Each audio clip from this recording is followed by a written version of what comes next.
मुंशी प्रेमचंद की कहानी ठाकुर का कुआं। जोखू ने लोटा मुंह से लगाया तो पानी में सख्त बदबू आई। गंगी से बोला, यह कैसा पानी है, मारे बास के पिया ही नहीं जाता।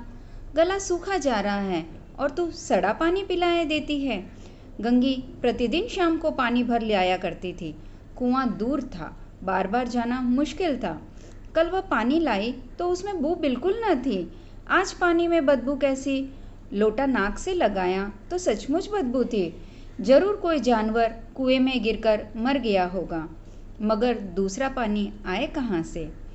ठाकुर के कुएं पर कौन चढ़ने देगा? दूर से लोग डांट बताएंगे। साहू का कुआं गांव के उस सिरे पर है, परंतु वहां भी पानी कौन भरने देगा? चौथा कुआं गांव में है ही नहीं। जोकू कई दिन से बीमार है। कुछ देर तो बिना पानी प्यास को रोके पड़ा रहा, परंतु फिर बोला, अब तो मारे प्यास के रहा नहीं जाता। ला थोड़ा पानी नाक बंद करके ही पी लूं। गंगी ने पानी न दिया।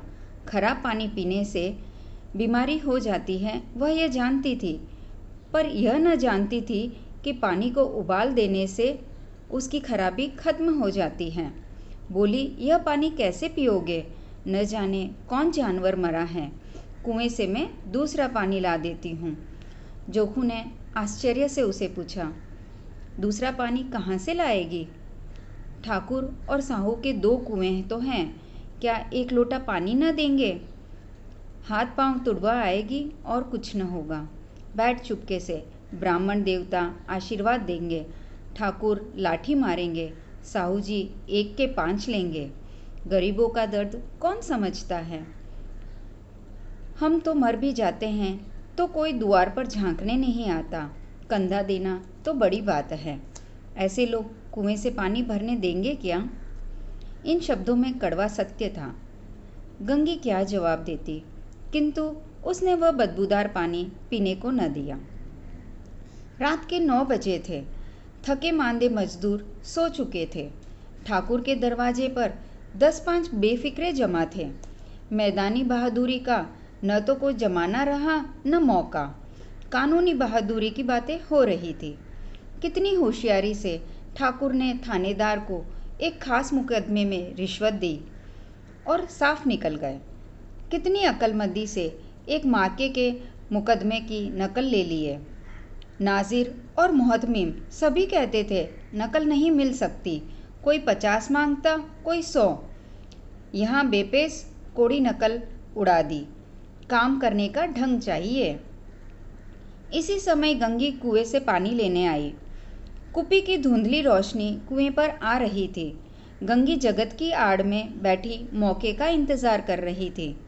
इस कुएं का पानी सारा गांव पीता है, किसी के लिए रोक नहीं है। सिर्फ ये बदनसीब नहीं भर सकते। गंगी का विद्रोह दिल रिवाजी पाबंदियों और मजबूरी पर चोट करने लगा। हम क्यों नीचे हैं और यह लोग क्यों ऊंचे हैं? इसलिए कि ये लोग गले में तागा डाल देते हैं। यहाँ तो जितने हैं एक से एक छंटे हैं। चोरी ये करे, जाल फरेब ये करे, झूठे मुकदमे ये करे। अभी इसी ठाकुर ने तो उस दिन बेचारे गडरिये को एक भेड़ चुरा ली और बाद में मार कर खा गया। इन्हीं पंडित जी के घर तो 12 मासे जुआ खेला जाता है। यही साहू जी तो घी में तेल मिलाकर बेचते हैं, काम करा लेते हैं, मजदूरी देते नानी मरती है। किस बात में हैं हमसे ऊंचे? हाँ, मुंह में हमसे ऊंचे हैं। हम गली गली चिल्लाते नहीं कि हम ऊंचे हैं, हम ऊंचे हैं। कभी गांव में आ जाती हूँ तो रस भरी आंखों से देखने लगते हैं, जैसे सबकी छाती पर सांप लौटने लगता है। परंतु घमंड यह कि हम ऊंचे हैं। कुएं पर किसी के आने की आहट हुई। गंगी की छाती धक धक करने लगी। कहीं देख ले तो गजब हो जाए। एक लात भी तो नीचे न पड़े। उसने घड़ा और रस्सी उठा ली और झुककर चलती हुई एक वृक्ष के अंधेरे साये में जा खड़ी हुई। कब इन लोगों की दया आती किस पर? बेचारे महंगू को इतना मारा कि महीनों लहू थूकता रहा, इसलिए कि उसने बेगार न दी थी। उस पर ये लोग ऊंचे बनते हैं। कुएं पर 2 स्त्रियां पानी भरने आई थी। इनमें बातें हो रही थी। खाना खाने चले और हुक्म हुआ कि ताज़ा पानी भर लाओ, घड़े के लिए पैसे नहीं हैं। हम लोगों को आराम से बैठे देख इन मर्दों को जलन होती है। हाँ, यह तो न हुआ कि कलसिया उठाकर भर लाते, बस हुक्म चला दिया कि ताज़ा पानी ले आओ। नौकरानी नहीं तो क्या हो तुम, रोटी कपड़ा नहीं पाती, 10-5 रुपये छीन झपट कर ले नहीं लेती हो, तो तुम इनकी नौकरानी ही तो हो। मत लज्जाओ दीदी, छिन भर आराम करने को जी तरस कर रह जाता है। इतना काम किसी दूसरे के घर करती तो इससे कहीं आराम से रहती। ऊपर से वह एहसान मानता। यहाँ काम करते करते मर जाओ, पर किसी का मुंह ही नहीं सीधा होता। दोनों पानी भरकर चली गई तो गंगी वृक्ष की छाया में निकली और कुएं में जगत के पास आई। बेफिक्रे भी चले गए थे। ठाकुर भी दरवाजा बंद कर कर सो गया था। गंगी ने क्षणिक सुख की सांस ली। किसी तरह मैदान तो साफ हुआ। अमृत चूरा लाने के लिए जो राजकुमार किसी जमाने में गया था, वह भी शायद इतनी सावधानी के साथ और समझबूझ कर न गया होगा। गंगी दबे पांव कुएं के जगत पर चढ़ी। विजय का ऐसा अनुभव उसे पहले कभी न हुआ था। उसने रस्सी का फंदा घड़े में डाला, दाएं बाएं चौकन्नी दृष्टि से देखा, जैसे कोई सिपाही रात को शत्रु के किले के सुराग लगा रहा हो। अगर इस समय वह पकड़ ली गई तो फिर उसके लिए माफ़ी या रियायत की रत्ती भर उम्मीद नहीं। अंत में देवताओं को याद करके उसने कलेजा मजबूत किया और घड़ा कुएं में डाल दिया। घड़े में पानी में गोता लगाया, बहुत ही आहिस्ता, जरा भी आवाज़ न हुई।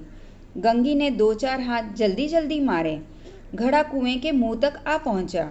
कोई बड़ा पहलवान भी इतनी तेजी से उसे न खींच सकता था। गंगी झुकी कि घड़े को पकड़कर जगत पर रखे कि एकाएक ठाकुर साहब का दरवाज़ा खुला। शेर का मुंह इससे अधिक भयानक न होगा। गंगी झुकी कि घड़े को पकड़कर जगत पर रखे कि एकाएक ठाकुर साहब का दरवाज़ा खुल गया।